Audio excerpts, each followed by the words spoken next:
You're not waiting for life to change. You're repeating a signal that keeps it the same.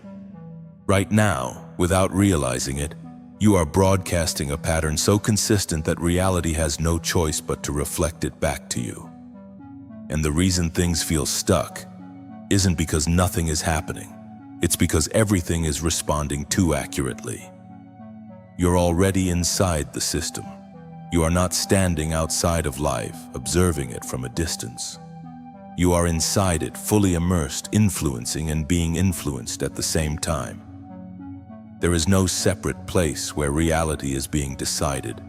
What you experience is not happening somewhere else. It is unfolding exactly where you are, moment by moment. Because of this, the feeling that life is heavy, repetitive, or resistant is often misunderstood.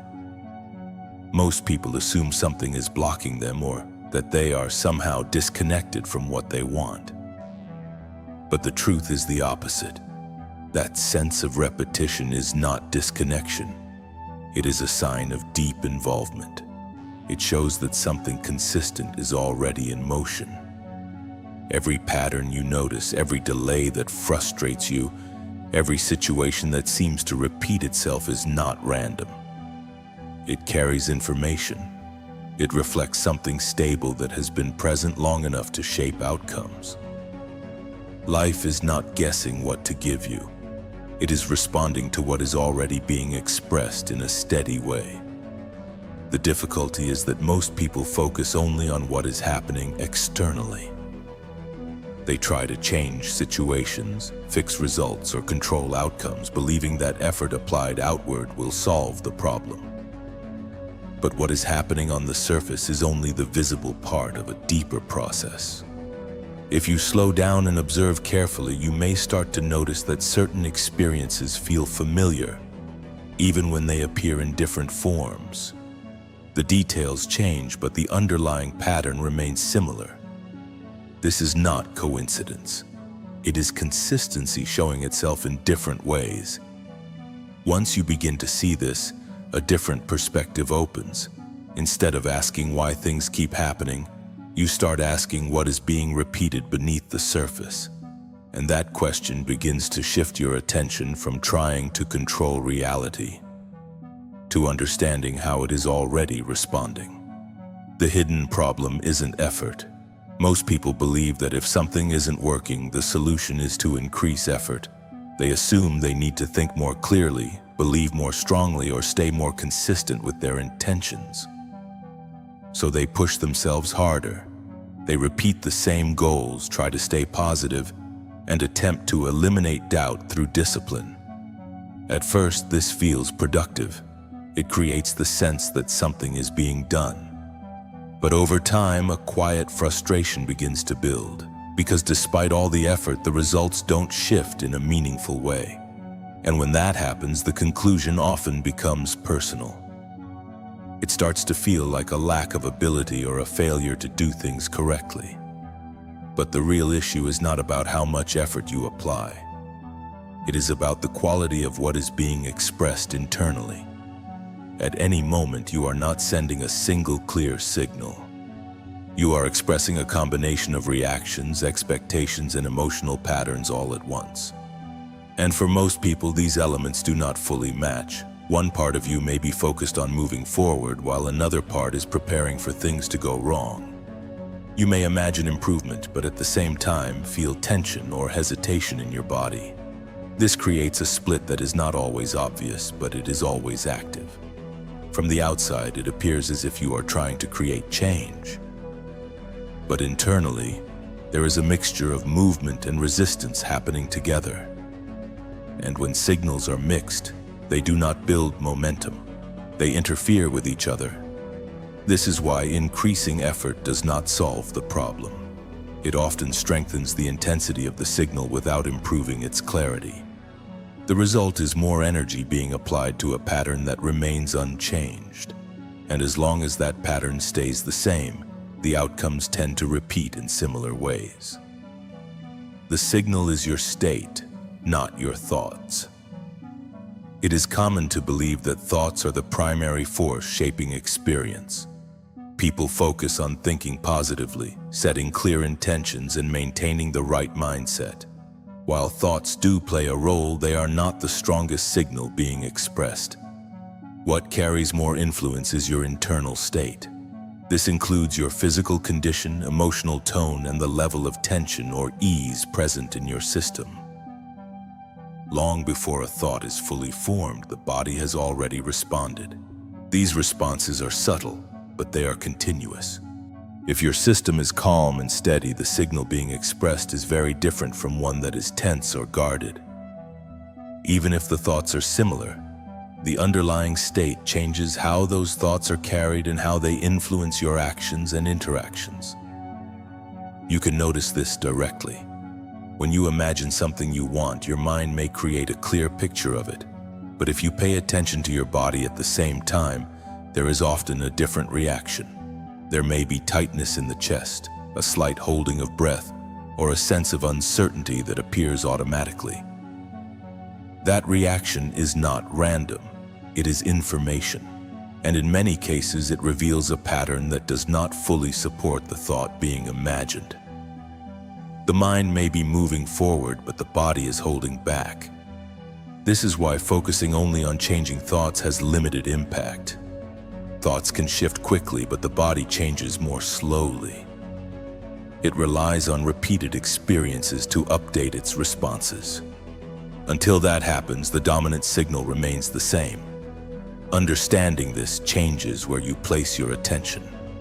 Instead of trying to control every thought, you begin to observe the overall state you are operating from. Because that state is what consistently shapes how you move, how you respond, and ultimately what you experience. Why nothing changes. When things don't shift, the natural reaction is to try harder, but increasing effort often creates more tension instead of real change. The system becomes tighter, more controlled, and less flexible. From the outside, it looks like determination. From the inside, it is pressure. That pressure matters because it becomes part of the signal.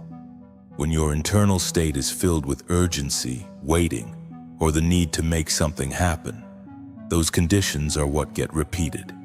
You may believe you are working toward a different outcome, but your present state is reinforcing the same pattern. Another layer of the problem comes from how people relate to time. Many treat life like a delayed reward system. They think results will come later if they do everything correctly now. So they project themselves forward, imagining a future where things finally work out. But what is often missed is that the system responds to what is stable in the present, not what is imagined in the future. If your current state is built around waiting, then waiting becomes the pattern that continues. If it is built around struggle, then obstacles remain part of the experience. This is why nothing seems to change. Even when effort increases, the focus stays on outcomes while the underlying condition stays the same. And as long as that condition is repeated, the results tend to follow it. It is not a matter of being punished or blocked. It is simply a matter of consistency. The system organizes itself around what is most reliably present. And for most people, that presence includes subtle tension, expectation, and the habit of trying to move ahead before the internal state has shifted. The body remembers what the mind forgets. You can decide to think differently in a moment. You can choose a new perspective, set a goal, or adopt a more positive outlook. But even with that decision, your reactions often remain the same. This is because the body does not change at the same speed as thought. The body is shaped by repetition. It learns through experience, not instruction. Patterns that have been practiced over time become automatic. They show up in posture, breathing, and emotional responses without needing conscious input. For example, you may decide to feel confident in a situation. But if your system has been conditioned to expect doubt or pressure, your body will still respond in the old way. There may be tension, hesitation, or a sense of discomfort that appears immediately. This does not mean something is wrong. It means the body is relying on what it knows. It is choosing familiarity over uncertainty. And familiarity often feels safer, even when it limits growth. This is why understanding something intellectually does not guarantee change. You can be fully aware of your patterns and still repeat them. Because awareness does not automatically update the system. The body needs consistent experiences that show it a different way of operating.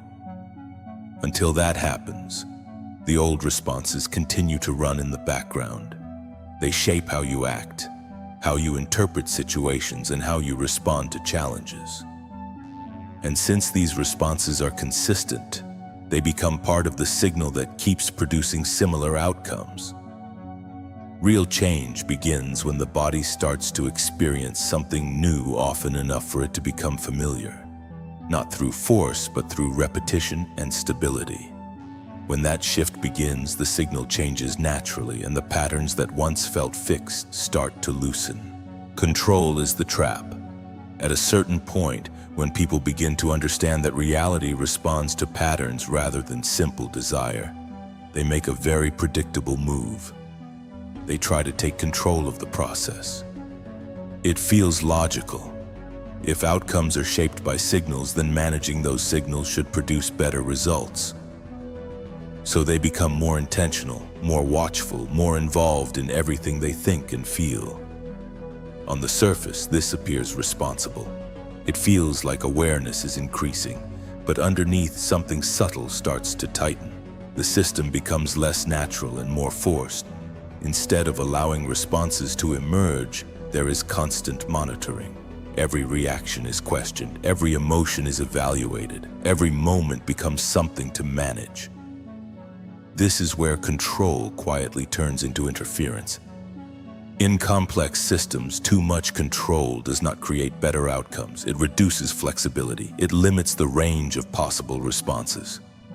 When you try to dictate how everything should unfold, you narrow the pathways through which change can occur. What remains is usually the most predictable option, not the most expansive one. You can see this in your own experience. When you are trying to control a situation, your attention becomes narrow. You start scanning for results, looking for signs that things are working or not working. Neutral events begin to feel loaded with meaning. Small delays feel like failures. Minor progress feels like confirmation. The entire experience becomes tense. From the inside, it feels like focus. From the outside, it is contraction. That contraction sends a very specific signal. It communicates that something is not safe enough to leave open. And when a system detects that kind of signal, it does not expand. It protects. It conserves energy. It falls back on what is already known and stable. This is why control often leads to repetition rather than transformation. You may move things around. You may create short-term change. But the underlying pattern stays intact. The same types of situations return in slightly different forms. The same frustrations reappear even if the details change. There is also a deeper reason behind the urge to control. It is rarely about the situation itself. It is about the need to feel secure. When there is uncertainty, the mind tries to compensate by managing everything it can. It believes that if it stays involved enough, it can prevent things from going wrong. But this creates a constant state of vigilance, and vigilance keeps the system activated. It tells the body to stay alert, to stay guarded, to stay ready for something to happen. Over time, this becomes a baseline. Even when nothing is wrong, the system behaves as if something might be. This is where the paradox appears. The more you try to control outcomes to feel safe, the more you reinforce a state that signals instability. And that state shapes what you experience. Control also distorts how you relate to timing. When you are controlling, you tend to rush. You want results to appear quickly, not because the system is ready, but because waiting feels uncomfortable. That discomfort is often mistaken for intuition, but it is usually impatience. When you act from impatience, you apply pressure to a system that is not stabilized yet. This creates friction, and that friction leads to resistance. Not because something is blocking you, but because the conditions are not aligned. Over time, this creates a loop. You push harder to break through resistance, which increases tension, which creates more resistance. The cycle continues without resolving the underlying issue. There is also a cost that is less obvious. When you try to control everything, you tie your sense of ease to outcomes. You tell yourself, "I will relax when this works." Until then, your system stays on alert. Peace becomes conditional. Presence becomes temporary. The important shift is understanding that influence does not come from control.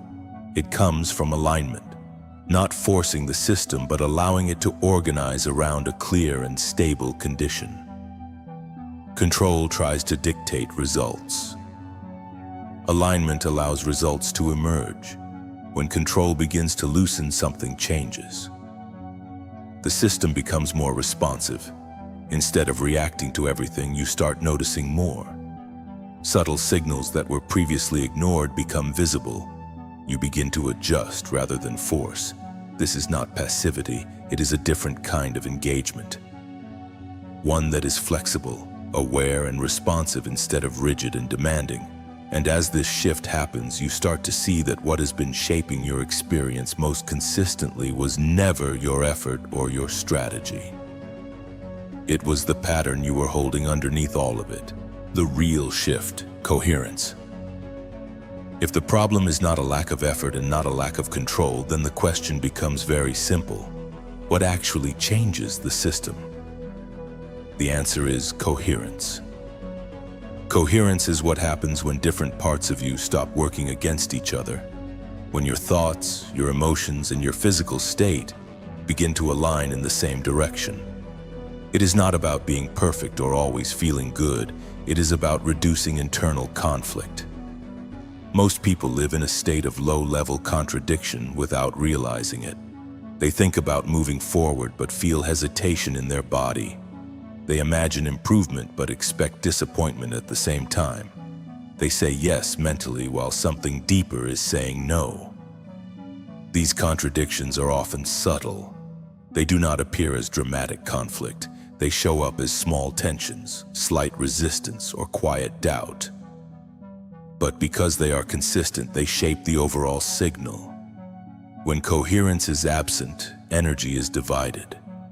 Part of the system moves forward while another part holds back. This reduces momentum. It creates inconsistency. And as a result, outcomes become unstable or repetitive. The shift toward coherence does not come from forcing everything into alignment. It begins with awareness. Noticing where the contradictions exist without immediately trying to fix them. For example, you might notice that when you think about something you want, your body tightens slightly. Instead of ignoring that reaction or trying to override it, you simply recognize it. That recognition alone begins to change the pattern. Because what is unconscious tends to repeat automatically. What becomes visible can begin to adjust. As awareness increases, you start to see these small moments more clearly. The gap between what you think and what you feel becomes easier to notice, and once you can see it, you no longer operate from it blindly. From there, coherence develops gradually, not through effort, but through consistency. Small shifts in how you respond, how you breathe, how you allow experiences to move through you without immediate resistance. These changes may seem insignificant at first. They do not create dramatic results immediately, but they begin to stabilize a new internal condition, and stability is what matters. The system responds to what is consistent, not what is intense. A calm, steady state held over time carries more influence than brief moments of motivation or excitement. As coherence builds, something interesting happens. The need to push starts to fade. Actions become simpler. Decisions feel clearer. You are no longer trying to force movement. You are responding to what is available. This is where influence increases without effort. Not because you are doing more, but because you are no longer dividing your energy. Coherence also changes how you experience challenges. Instead of reacting automatically, there is a small space between stimulus and response. In that space, you have options. And those options allow different outcomes to emerge. This is the beginning of real change. Not at the level of results, but at the level of how the system operates. And once that operation shifts, the results begin to follow naturally. You stop trying to convince anything. You stop negotiating with outcomes. Instead, you maintain a stable internal condition that allows reality to reorganize around it. Coherence does not demand a response. It creates the conditions where a response becomes inevitable. Small changes, massive effects. Once coherence begins to stabilize, something counterintuitive starts to happen. The changes that matter most no longer look dramatic. There is no big moment where everything suddenly transforms in a visible way. Instead, reality begins to respond to adjustments so small that they almost feel unimportant. This is where many people become impatient. They are still operating with the belief that large results require large actions. They expect effort and outcome to match in size. But systems that are aligned do not respond to force in that way. They respond to precision. Before coherence, your system was full of noise. Contradictions canceled out your efforts. You could try to change your behavior, your thinking, or your habits, but those attempts would often fade quickly. Not because they were wrong, but because the system could not hold them consistently. After coherence, the same small adjustment carries weight. A slight pause before reacting can change the direction of a conversation. A calmer tone can shift how someone responds to you. Choosing not to rush can alter how situations unfold. Individually, these changes seem minor, but they do not exist in isolation. They exist inside a system that is now clear enough to amplify them. This is similar to how a well-tuned instrument works. When it is in tune, even a light touch produces a clean sound. When it is out of tune, no amount of force creates clarity. Alignment increases sensitivity. Another important detail is that small changes are sustainable. Large changes often depend on motivation, and motivation fluctuates. But small adjustments that match your internal state can be maintained without force. They begin to feel natural rather than imposed. This is where habits quietly reorganize. You no longer need to remind yourself constantly. Certain actions simply become the default because they match the state you are stabilizing. There is also a timing effect that can be misleading. Small changes do not always produce immediate visible results. They move through layers. Your internal state shifts first, then your behavior adjusts, then your interactions change, then opportunities begin to shift. By the time the result becomes visible, the original cause is no longer obvious. From the outside, it may look like luck or coincidence. From the inside, it feels normal. It feels like things are simply unfolding. This is why patience becomes important, but not in the way people usually think. It is not about waiting passively. It is about allowing the adjustment to take effect without constantly interfering with it. Many people interrupt this phase by checking too often. They measure progress, look for signs, and question whether the change is working. That questioning reintroduces tension. And tension disrupts the coherence that made the small change effective in the first place. The real skill here is restraint, letting the system respond without forcing confirmation. Over time, these small adjustments begin to compound. Not in a straight line, but in a multiplying way. The system becomes more responsive. What once required effort now requires attention. What once felt difficult begins to feel ordinary. And as this sensitivity increases, something else begins to shift. Your relationship with time starts to change. time isn't what you think. Most people experience time as a straight line. The past is behind them, the future is ahead, and the present is just a brief moment in between. Based on this idea, change is expected to happen gradually, step by step, over a certain duration. But experience does not always follow that pattern. There are moments that seem to stretch, where a few seconds feel long and heavy, and there are periods where hours or even years pass with little real change. What varies in these situations is not the clock, but your internal state. When your system is tense, uncertain, or fragmented, time feels slow. You become aware of every delay. Waiting feels longer. Progress feels distant. There is a constant sense of moving through resistance. When your system is stable and coherent, time feels different. Things seem to align more easily.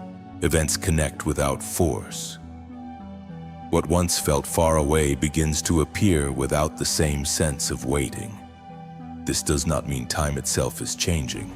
It means your experience of it is being shaped by your condition. Reality responds to the state you are in, not to how long you have been in it. You can spend years repeating the same internal pattern and see very little change. Or you can shift that pattern and see results appear in a much shorter period. This is why forcing timelines often creates frustration. When you try to make things happen within a specific time frame, you introduce urgency. Urgency creates pressure, and pressure disrupts the clarity of the signal. Instead of being present, your attention moves ahead to what should happen next. You begin measuring, comparing, and anticipating. That anticipation weakens your ability to respond to what is actually available now. Another important point is that what we call the past is not only behind us. It remains active as long as it is being repeated internally. Old reactions, expectations, and emotional patterns continue to operate in the present. When those patterns are active, the past is still influencing what you experience. When they begin to settle, the influence of the past decreases, even if the memory remains. From this perspective, what matters is not how much time has passed, but what is being maintained now. This also changes how you understand waiting.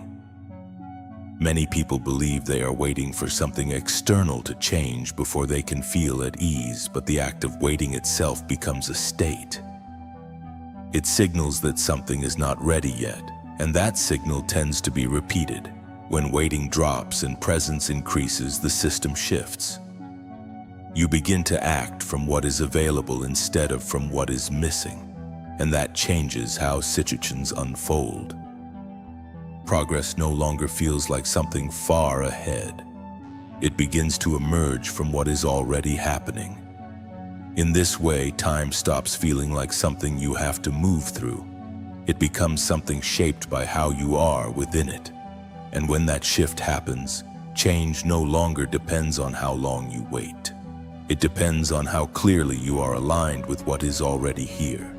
The moment everything turns, there is a point in this process that does not look important from the outside, yet everything begins to shift around it. It is not the moment when results finally appear. It is not when circumstances suddenly improve. It is much quieter than that. It is the moment you stop trying to make things happen. Up until this point, even with awareness, there is usually a subtle effort running in the background. A sense that you need to hold yourself together, maintain the right state, or stay consistent so that something will finally change. That effort may not be obvious, but it creates a quiet tension that never fully allows the system to settle. At a certain stage, that tension drops, not because you forced it to, but because something inside you recognizes that trying to control the process is part of the problem. The system stops pushing against itself. The need to constantly adjust, fix, or monitor begins to fade. This is not a mental decision. It is something you feel physically. Breathing becomes deeper without effort. Muscles release without you telling them to. Attention widens instead of narrowing. There is no dramatic emotion attached to it, no excitement or intensity, just a steady sense of being grounded where you are. This is where the internal conflict reduces to a minimum. Thought is no longer arguing with the body. Desire is no longer pulling you forward while another part holds you back. The system becomes simpler, more stable. What makes this moment important is not how it feels, but what it removes. Until now, there has been a hidden condition behind your state. A quiet expectation that things need to change before you can fully relax.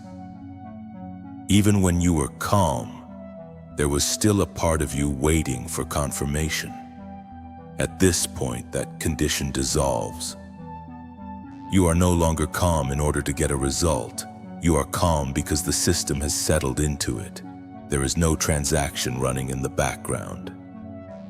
No silent agreement that you will stay steady only if life responds in a certain way. This changes how everything functions. When the system is no longer waiting for proof, it becomes more responsive.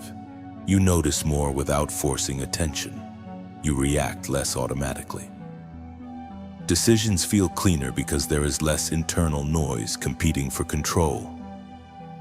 It is important to understand that this does not mean everything becomes perfect. You still experience uncertainty. You still feel emotions, but those experiences no longer fragment the system. They move through without taking over. There is also a shift in how effort is experienced. You still act, you still make choices, but action is no longer driven by urgency. You are not trying to escape a current state or chase a future one. You are responding to what is present. From the outside, this may look like very little has changed, but internally the structure is different. The system is no longer divided, and that division was what previously limited how reality could respond. When this coherence stabilizes, even briefly, the effects begin to show in subtle ways. Interactions feel smoother. Timing becomes less forced. Situations that once created friction begin to resolve with less resistance. Not because you controlled them, but because you are no longer adding conflict to them. This is often misunderstood as something you achieve through effort. In reality, it happens when unnecessary effort drops away. When you stop interfering with your own signal. From a systems perspective, this is a tipping point. The internal environment reaches a level of stability where it can support a different pattern. And once that threshold is crossed, change does not feel like something you create. It feels like something that unfolds. Looking back, it becomes clear that nothing external needed to be forced. What needed to shift was the constant contradiction inside. And when that contradiction dissolves, even small actions begin to carry more influence. This is the moment where the direction changes. Not because you finally pushed hard enough, but because you stopped pushing in a way that was holding everything in place. When you stop forcing, the system naturally aligns. Small, subtle shifts in your state now ripple outward, creating real change without struggle. Reality responds to who you are being, not what you demand. Presence, coherence, and consistent alignment amplify influence far more than effort ever could. Embrace this. Let go of unnecessary tension and watch how life reorganizes around your stable state. If this insight helped you, like, share, and subscribe for more guidance on mastering your inner alignment and influencing reality effortlessly.